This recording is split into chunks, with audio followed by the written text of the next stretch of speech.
A lot of music fans love to throw the term perfect album out there very loosely. Anytime it's their favorite album or they have nostalgic memories attached to them, they give these albums these labels. But in this video, we're going to be talking about albums that are almost perfect. So albums that are incredible, but are maybe just missing a little something to have that perfect 10 on 10 feel. And let us know down in the comments, what's an album that you love that you think is almost perfect? And much love to everybody that comes in, week out. If it is your first time watching, smash the subscribe button for more music content on a weekly basis. And let's get into Let's do this.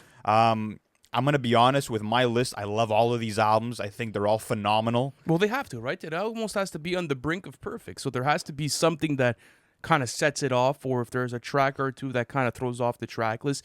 We ended up just posting up a video, I believe it was a week or two ago, of skips on skip list albums. So what I wanted to do with this was maybe bring in like only one from that episode and like kind of other like have another conversation on the side of why I think it isn't perfect. But for the most part, the way that I chose my selections for my albums is there's just like that one thing that I'm just like, yeah, it could be a beat. It could be a beat that's not good. It could be like a transition. Like it could be anything. It doesn't have to be a skip necessarily. You know what I mean? For sure. All right, let me go into my first album. An album that I think could have been perfect was Mr. Morale and the Big Steppers by Kendrick Lamar. And I'll explain to you my reasoning behind this album. You think it was that close? I think it was close, to be honest with you. So, incredible creative concept, obviously going into stuff like, you know, generational trauma and going into self-reflection. Like, it's one of Kendrick's most deep and personal cuts when it comes to his writing and his catalog. I think it's one of his best written albums when you really go through the layers.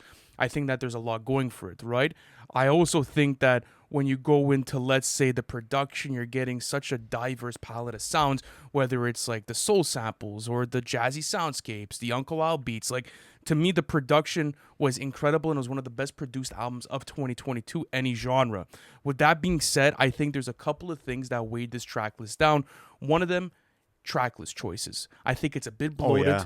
It's 73 minutes. If this would have maybe been condensed to 15 to 14 songs, and maybe you would have had only like 6 to 7 songs per disc A and per disc B, I feel like then it would have been really a perfect double-sided album. Even looking example, but he's had that length with the Pimp a Butterfly. I don't think you could blame the length for no, this album. but I think you can though, because in this case it feels bloated. In the other case, if the Pimp a Butterfly, it doesn't. Right? Looking at something like Purple Hearts or even the vocals on Crown, I get it. The records that Kendrick wanted to attack and that he never really attacked those types of sounds in his career, but at the same time, like, they feel out of place, right? Like, even Summer Walker on Purple Hearts, some of the feature choices, or, you know, I believe it was even Tana Leone on Mr. Morale. Yeah, like, they're cool feature selections, but at the same time, like, looking back at that album experience, are you really going back to that album for those types of features? So with that being said, even looking at something like Crown vocally, it's not that great. I think that if he would have trimmed down this track list and made certain curation choices, you could have had a perfect Kendrick Lamar album. I think this is a bad take, bro. I'm not going to lie to you. And listen, we both gave this album an amazing rating. I do think it's an amazing album, but I do think that sometimes the gap between amazing and perfect is a bit further than we think. And with this album, first of all, the whole argument about the length, I disagree, because To Pimp a Butterfly was a similar length. It was only 2 less tracks, and he did what he had to do song after song. I feel like the real reason why this album isn't perfect is because there's too many weak tracks. There's too many songs that don't really match the level of the United in Griefs of the albums or the Mother I Sober of the album. I feel like it's not that close when you have this many songs that are kind of subpar. Looking at, again, a Crown, which production-wise is very minimalistic, doesn't have much going on. Looking at a Silent Hill, to me, cool song, it's fun, it's a slapper. Didn't really need to be on this album. But you're kind Looking of at Purple Hearts, though. Not a great performance. I'm just saying, to me, when there's multiple songs on here that aren't really hitting the mark. Are you disagreeing with me just to disagree? It's exactly my explanation. I told you this track list needs to be trimmed. I think 73 minutes of this track list, you could have done trims, like a Crown, for example. I just don't think it's as close to perfect as you're making it seem. That's all I'm saying. My goodness, bro. You're getting incredible records on this album. Like example, Father Time, Mother I Sober, even something like Auntie Diaries, Die Hard. I like Silent Hill. I thought it was a fucking banger. I like it too. But even a Rich Spirit, that's not United in Grief. That's not top tier Kendrick. Worldwide it's a Steppers, song. N95. No, these are top tier Kendrick Lamar performances with unique production and great features sprinkled in through that section of the track list. I think that this track list is bloated looking back on it. And to me, it's not the replay value thing where it's like, oh, I can't go back to an Auntie Diaries or a Mother I Sober. I feel like there's tracks like that throughout of every single Kendrick Lamar album, and I think they have a great place there because they play into the acts, they play into the whole therapy session theme that's going on. For me, it's just a couple of tracks on the track list that weigh it down, and you're getting top tier Kendrick Lamar throughout the rest of the album. So that's the way that I feel about it. Yeah, no, I get you. All I'm saying is that, like, for me, I really treated, like, my picks where it's like you have a loading screen and it's like almost 98, 99%. Like, it's almost at that 100, but it's not quite there. I feel like Mr. Morale's maybe a bit further back. Still an amazing release, though. I'm going to start off with Let God Sort Him Out by Clipse. Bro, Pharrell had to stay behind the boards on this album. Bro went fucking crazy on the production, pulling sounds from Saudi Arabia, from 1960s TV theme songs. Like, he really went all out and was locked in on the beats, but didn't do a great job on the vocal features. And that's really my only complaint with this album. And listen, I know the history of Clipse. I loved Pharrell's vocal appearances on songs like Caught Damn off of Lord Willin'. Even looking at his bridge on a song like Nightmares. Like, I understand why they brought him in for this role, but I just feel like when you listen to certain songs that he's featured on, because there's 5 of them, some really missed the mark, bro. For example, I like his rapping on EBITDA. I like him on Chains and Whips because he's got minimal time on the record and it's kind of a transition into Kendrick. But on All Things Considered, for example, vocals are overly processed, but you cannot convince me otherwise. Even looking at, for example, the outro, which I've spoken about already, By the Grace of God. He sounds whimsical. He has this fragile falsetto, but it would have been suited for a fucking Snow White movie. No pun intended. Like, it sounded like some fairy tale shit that didn't really convey the messages of the song and the vibe of the song. That's my only complaint with Let God Sort Him Out. Because even when you go through that track list, it's hard to pick out even a line that's out of place for that album, right? Like, Malice and Pusha T are delivering some of the best verses of their career throughout that entire track list. Like you said, when it comes to the production, Pharrell knocked it out of the fucking park, bro. You're getting some of the most abstract sample flips that you're getting from this entire fucking decade in hip-hop, to be honest with you.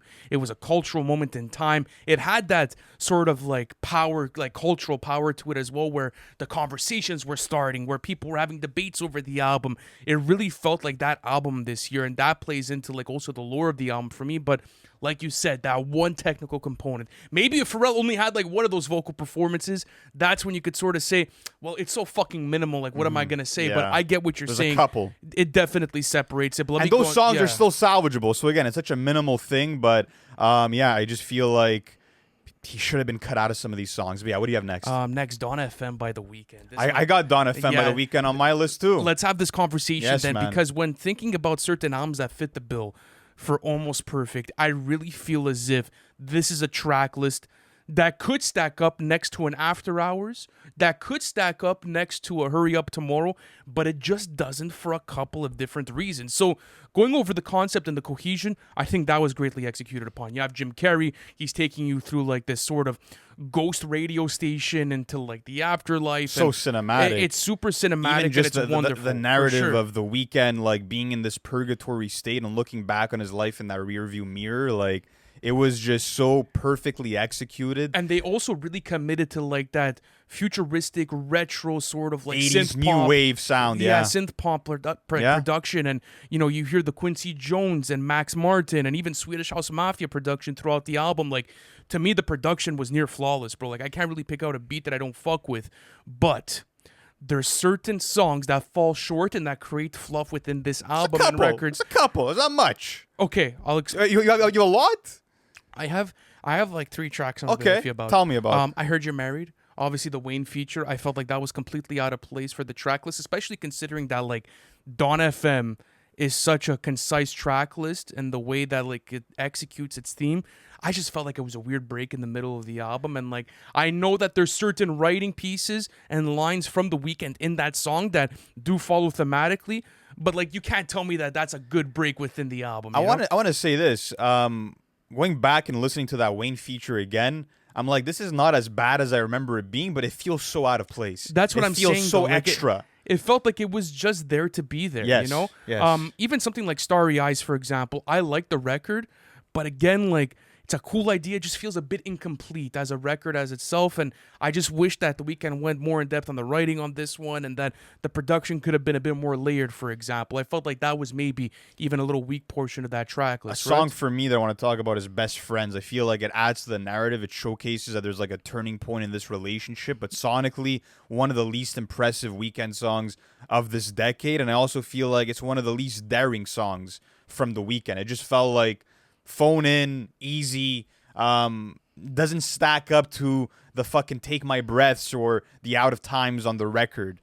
For me, that's really the only two slight issues that I had with this. But that's what I'm trying to say, though. When I look at the caliber of records you're getting off of this album, songs like Gasoline, How Do I Make You Love Me, Take My Breath, Sacrifice, Out of Time, Here We Go Again, Is There Someone Else, Less Than Zero, even Phantom Regret by Jim, like the way that it closes off the album, to me, it's perfect, bro. But there's those tracks that just...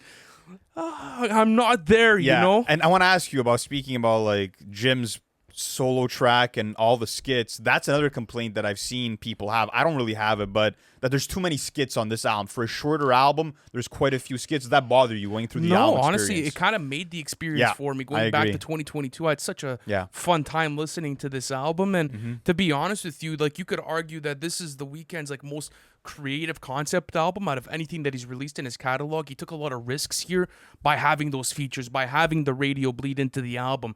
To me, like that really played into the fandom and the lore of what was going on with this trilogy.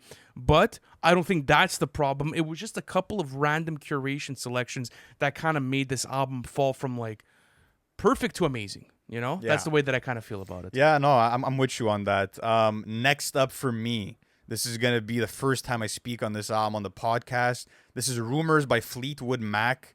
Listen, it's all been said before.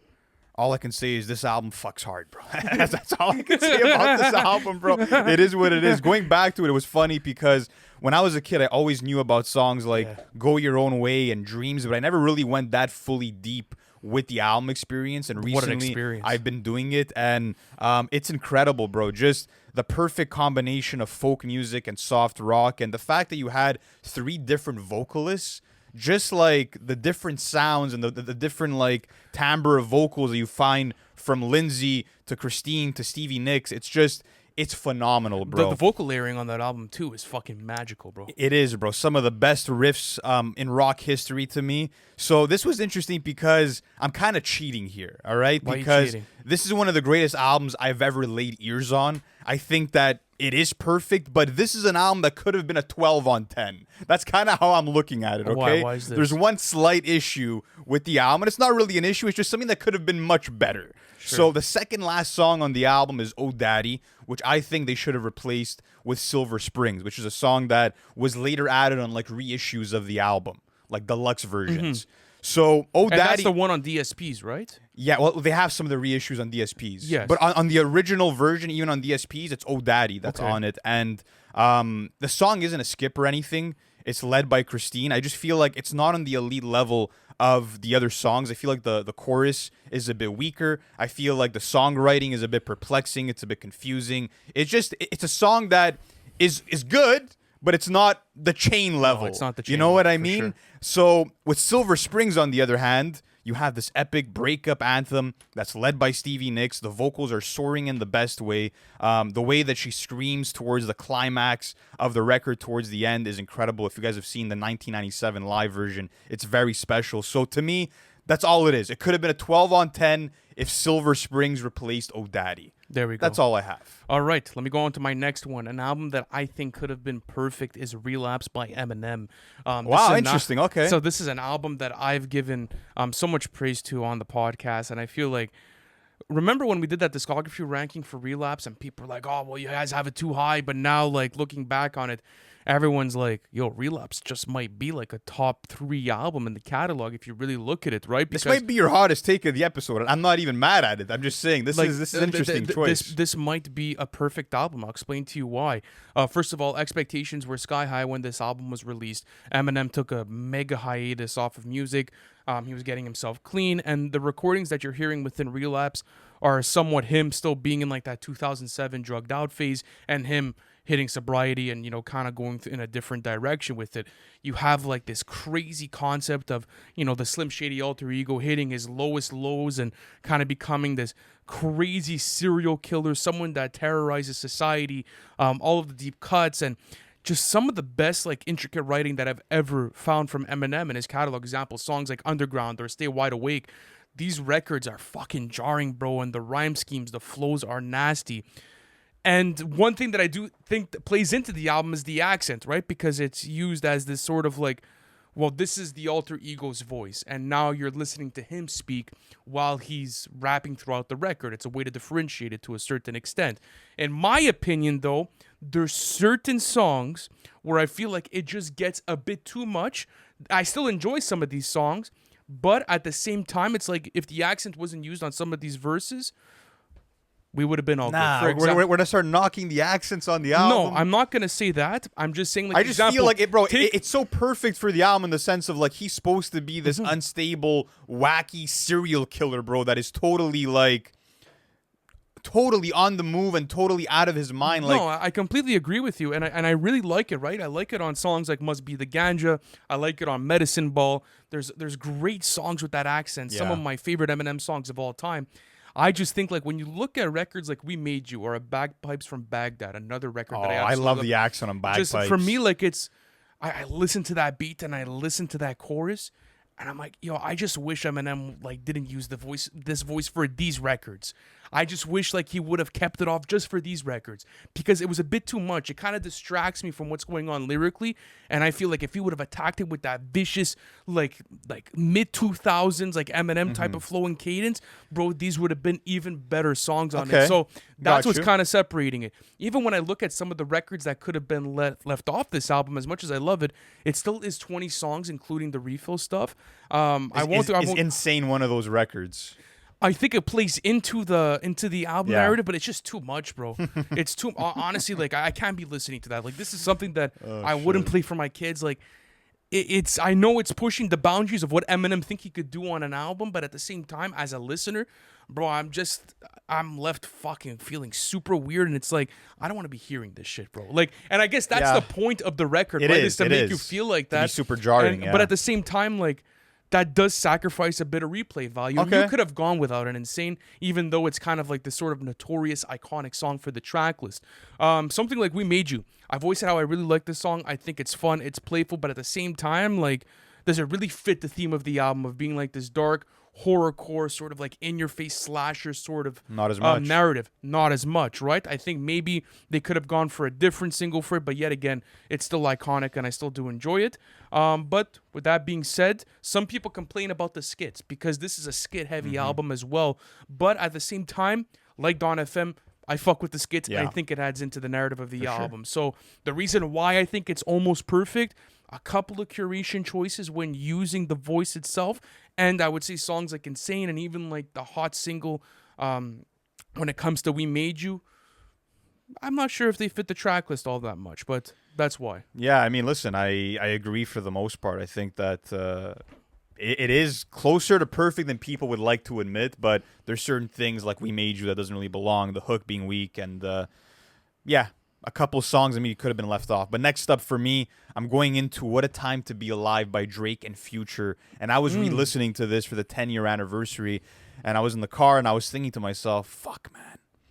They got so close to doing it, bro. They really came close to pulling off a perfect album. And I feel like even when you look at the solo cuts, the 30 for 30s, the jerseys, those are some of the biggest standouts on that project. Even some of the more like, I would say low-key, less streamed songs. Like a Scholarships. Like I'm the Plug. Yeah, Scholarships, Live from the Gutter. Those are fucking incredible songs, bro. Some of the best those are so good. So it's like, this is a skipless album to me. That being said, there's some songs in here that are just okay.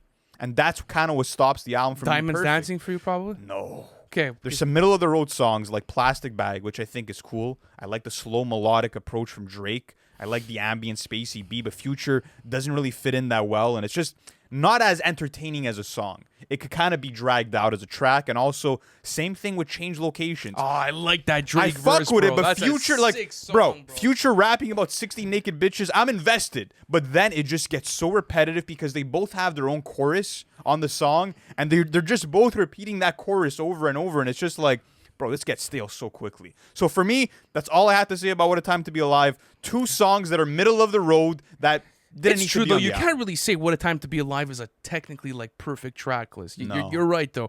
It's almost there. But let me go on to another album that I think is almost perfect. This is gonna be "For Your Eyes Only" by J. Cole. This was an obvious pick. I wanted to have this conversation. I've never had it on the podcast of why I think it's almost a perfect album. Why I think it's top 3 in his catalog, undisputed. There could have been a couple of different changes though. So first of all, you're getting incredible conceptual writing from Cole throughout the entire album, right? It's one of his strongest albums when it comes to thematic writing, making sure everything interconnects. You're getting this incredible storytelling album of, J. Cole's late great friend James, and the way that he went through life and how he grew up in the streets, and then how he leaves his daughter this sort of like voice memo, or this CD, should you say, for J. Cole to give his daughter once she gets older, So I love that concept, and I think it's incredible. You're getting a beautiful jazzy and soulful soundscape. You're getting some of the best J. Cole records in his entire catalog on songs like Change and on songs like For Your Eyes Only. It's a folding clothes problem though. When you get to folding clothes, you get to folding clothes, bro, this could have been perfect. This could have been the one. Like it's literally like one of the best album experiences I have ever gone through. But when you get to folding clothes, even if it was executed upon properly, for example. Even if it plays into the narrative, which, some have argued that it does. I could see how it plays into the storyline of him wanting to be there for his woman, wife, like stuff change like up the act, etc. But it was just kind of like the attempt with it didn't feel like that, right? Because it feels like a bit of a cheesy pop attempt. Like that's the way that it feels like a bit like radio bait to be. it's just a boring record. For me, it's like, forget what it means for the album. It's just not a good record, bro. Like, dude, like this entire album, I'm on my feet, right? You're getting songs like Neighbors, you're getting songs like Change, you're getting songs like Deja Vu and, fucking Immortal. Incredible Mentality is a great vocal performance. Actually, some people have a problem with that vocal performance. I love that song. Yeah, I fucking love that song. But when it comes to Folding Clothes, it just does nothing, bro. I'd rather watch paint dry, to be honest with you. The hook is flat. There's not much going on verses wise, and Cole is just talking about how he wants to fucking fold clothes with his girl all day. I get it. This is like it's a 4 song. People that have never actually tapped into J. Cole but like to label him a boring rapper. This is the only song they've ever listened to. Yeah, this is one of them, I could see like this starting that like trend of calling Cole a boring rapper. For sure, absolutely. It is a boring fucking snooze fest of a song, right? And then you look at the rest of these records, right? Like For Whom the Bell Tolls, Immortal, Deja Vu, Neighbors, Change, She's Mine Part 1 and Part 2, For Your Eyes Only, Ville Mentality. Bro, this is a perfect track list. It's literally just fucking folding clothes. This could have been his best album. Honestly, I still think, like, even with it, that's how good this fucking album is. You could consider it quote-unquote perfect even with folding clothes in there, but you just can't. It's like that one song on the record that just throws everything off. So next up, I have A Long Last ASAP by ASAP Rocky, and this is a lot of people's favorite ASAP Rocky album. It's one of my favorites, and I really do think it comes that close to being perfect. There's just a couple of things that missed the mark. First of all, LSD, I've spoken about it before. I think it should be on the album. It's a song that transports you into another world. The psychedelic aspects of it fit perfectly into just the vibe and the world of that album. But that being said, like I've said, the delivery, girl, I really fucking want love, sex dream. Couple of awkward singing parts as well. What's wrong with you? Another song, West Side Highway. I think it temporarily kind of kills the momentum of the album in the sense of like James Fauntleroy coming in, and he sounds nice on the song, but his introduction is just a bit abrupt. And I feel like it's not like he's a hook that comes in throughout the song. Like he only comes in the second half of the track, and he just was so unnecessary for that track. And like I said, his inclusion just comes in a bit awkwardly. It doesn't feel natural to the record. I also think that Rocky was really onto something with a track like Holy Ghost, where you had the rock-inspired hip-hop intro. And I wish that maybe he carried that on for more tracks on the album, because, you know, looking at like level of ASAP, obviously this isn't as groundbreaking as that was, but it had the chance to be in a sense. If I you think would it have maybe was though. I think back in 2015, people regarded this as like the album of the year, or like at least one of them. one of them for sure. People for sure thought that this was groundbreaking, and no one had done a psychedelic rock like rap album like that in a long time. I mean, Cudi had attacked those sounds pretty heavily, like in the Man of the Moon series earlier to that, and a couple of different rappers back then. But I think Rocky for 2015 really did something special with it. I do agree. Like, I'd probably have an amazing rating for it, but then you could debate: is it perfect? Like, is it not? I have another Rocky album. I was just gonna say last thing about this this album, Electric Body. That hook is not that great. Oh, bro, what? Bro, you're the guy who's talking about you don't like coochie talk on Rich Baby Daddy. This is literally coochie talk, bro. Like, you can't pick and choose what coochie bars you like, bro. Yes, I can. Absolutely. There's so many coochie bars within the entire fucking genre. Bro, it's like, about making coochies wet, bro. Anyways, whatever. You be you, bro. Yeah. But listen, another ASAP Rocky album that I felt like could have been perfect is actually Testing, bro. And if it was a couple of different... no way, yes, bro. Not bro. a perfect album I think, for Testing. well, no, these are my changes that I would do to it that I think almost make it perfect. Get out of here. First of all, I really like the experimental vision for Rocky when it comes to this album. I love what he tried to do, and I love the intent with it, right? Like, it was ambitious, it was forward thinking, but it left a lot of people sort of like divided on how they should feel about it, right? Because when I look at the standouts on this album, let's say an ASAP Forever, bro. Incredible Moby sample flip, incredible record, one of the best in his catalog. Something like Fuck Sleep, for example. It's stylish, it's futuristic, You're tripping. it has a glitz and a glam to it. It's one of the best Rocky songs that I've probably gotten from the past 7 years. Same thing on Praise the Lord. I felt like that was a perfect banger, getting the braggadocious Skepta verse and getting that flute sample in the background. I thought that was a perfect single for the fucking album. Kids Turned Out Fine, super reflective. It's a bit more melodic. Rocky is pushing his boundaries artistry-wise on that song itself.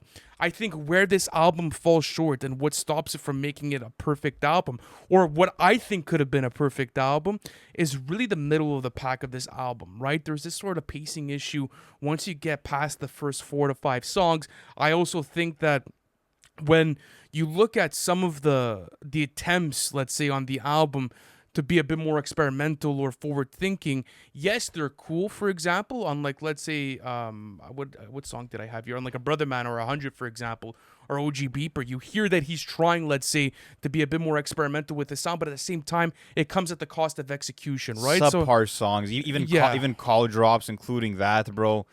With Kodak, like, I get it, you wanted to pay respects to him and give him some that felt light. like a bit more of like an interlude, though. Like, so I didn't out mind of place, that, bro. Like, no, I'm sorry, this is not close to perfect, brother. Come on, bro. There's perfect records on this album. Yeah, the highs are very high. I'm with you there. Absolutely, but this is not a fucking like 9.9 on 10. No, I would give it an amazing rating. Yeah. I think that this is an amazing album, bro. When you go into it and you really understand what Rocky's trying to do, there's some of the most memorable tracks of his entire fucking career on this track list. Again, when it comes on to songs like Brother Man or 100, OG Beeper, Call Drops, it's maybe like 3 to 4 songs that weigh down this track list. So when you really look at it, even what he did with Tony Tone, bro, or Distorted Records, that fucking distorted production you're getting on there, the Frank Ocean features, the FKA Twigs feature, the feature list is low-key like top tier as well. I'm telling you, if there French was curation, Montana and Kodak Black, no. Of course, but I told you, but that's why, like, there's certain things that weigh this track list down. Too many for it to be close to perfect. That stop it from being a perfect album. I think he could have achieved this. This is maybe even a great album. I don't know about amazing. I think that's even high praise for it. But next up for me,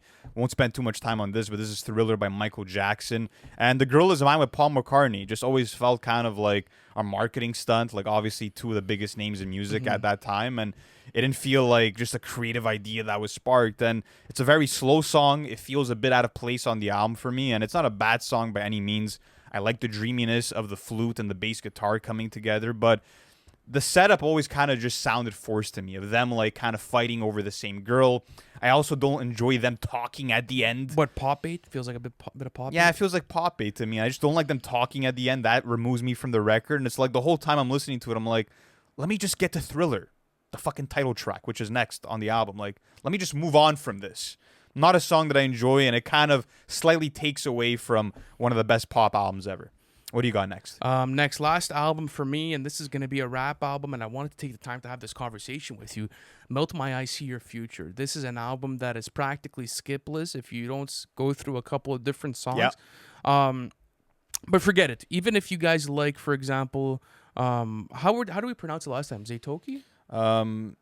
Zaytochi, I believe, but Yeah, bro. Fuck, I don't know sorry, what to do. guys. Yeah, I'm sorry, guys. It's really my bad. Something like an X-Wing, for example, right? I love the dirt work production. I think it's a really energetic song for the track list. But at the same time, like, it sounds a bit too Baby Keem-esque. It feels a bit dated now when I go back to this record, and it's a song that I just necessarily don't gravitate Still towards. a fun song. I still fuck with the song. Did it need to be on the album? Maybe no, not. But that's what I'm trying to say, though, is that did Yeah. it need to be there? No, absolutely. Absolutely not. And you can't deny to me, guys. You absolutely can't deny to me. That track run from, like, let's say, Melt Session number 1, all the way up to around, like, maybe Troubles, bro. Let's put it there. Well, I'll put the placeholder there. Songs like John Wayne, songs like The Last, songs like Walkin', bro, for example. The second half of the track list is not as good as the first, bro. It's really not. It kind of does fall off to a certain extent, especially towards the latter half of the album. But you're still getting incredible songs like Mental, for example, or Angels. It's just a couple of those records like a Zaytoki or even Ain't No Way, which is another song that I kind of find to skip on the album itself. I feel like it's kind of out of place for the track list. I just feel like this could have genuinely been like a perfect album, bro. It could have been the best album this decade. You know what? Yeah. Like pound for pound, it could have can't been disagree. the best album of this decade. When you're getting songs like John Wayne, The Last, bro, Walkin', Melt Session number 1, Mental, The Ills, Angels, bro. Like, bro, what are we talking about here? Incredible. It's bro. it's a nasty album. An album that, like, although in our community and a lot of like hip hop communities gets its deserved praise, I still feel like it deserved more. Yeah, absolutely. I still feel like it should have received more in terms of, let's say, Grammy love or whatever the fuck else. It deserved more. I feel like The Forever Story gets a bit more love than this album, too. Which is still kind of underrated to the masses, but yeah, I agree with you. See what I'm trying to say? But that's my last album for today. I got two more. One I'm going to breeze through. This is Man on the Moon by Kid Cudi. That's an interesting Yes, one. What's the reason? I don't think Cudi has a perfect album to date. I think that this album was obviously a classic for its time and is still a classic today. It's an album that touched the whole generation. That being said, I wish that Make Her Say wasn't on the album. Oh my god, bro. Yeah, I agree Ye with and you. Common, you have such a good trio. Ye, Common, and Kid Cudi in 09, and this is the final product. It just sounds so dated. Getting the poker face Lady Gaga sample, and it's like every song on this album has this dreamlike progression, this spacey feel, and this is just fucking out of nowhere. It bro. is, no. And you get like Kanye West coming, "Hi, I'm Mr. West," and like he's like setting up like this date thing in his verse, and it's like, bro, It like, sounds so dated in 2025. But the last one I wanted to talk about. honestly, okay, but hot take though, low key, Kanye's never had a good performance on the Man on the Moon series, bro. That's facts. He's never done Yeah, it. Bro. I don't that give a fuck. Erase Me, He yeah. even like Erase Me, bro. Yeah. Like, Not that great of a performance. Okay, last one for me. This is going to be a pop album. This is Melodrama by Lorde, 2017. One of the most acclaimed of the 2010s decade. Some people call this one of the best pop albums of all time. I like how concise it is. 11 songs, 40 minutes, and Lorde is just a complete powerhouse of a vocalist. And even just as a concept, the idea of like turning one house party into an entire album, I always loved just the idea behind that, the songwriting, the themes of loneliness and heartbreak. And even just all the instrumental experimentation was really fucking awesome. And you know what? I was someone that was hard to convince on Lorde just because I knew her from Royals. That was my introduction. I fucking hated that song. But going into this album, I found a lot to enjoy. And great piano ballads like Writer in the Dark. And a lot of experimental elements like on a song, Hard Feeling / Loveless, which has some industrial kind of electric noise influence, but there's a screeching distorted synth at the end of the first half of the song on Hard Feelings that does not fit in on the record for me, because that song has the sunny electro pop start to it, and then just like as you're reaching the end of the first record of this 2-part song, you have this weird synth that comes in just for the hell of it, bro. I also feel like with Hard Feelings and Loveless, there could have been a smoother transition for these two records, but it's literally like one record stops and the next one starts. yeah. So again, minimal. It's a production, a specific production point, and it's the transition that restrained it from being a perfect album. But yeah, shout out to Melodrama by Lorde. That's gonna sum up the episode, bro. Yeah, we had some crazy takes though. We did. We had some crazy things. I think you were kind of looking at my takes a bit more than I A was bit looking, more, yeah. like with the testing one, or even The with the Mr. relapse Morale. and the Mr. Morale Yeah. one. So guys, let us know in the comment section, what is an album that is almost perfect, that doesn't necessarily meet the mark? I want to see what you guys have to say about that. But thank you so much for watching this episode, and we'll catch you in the next one. Peace.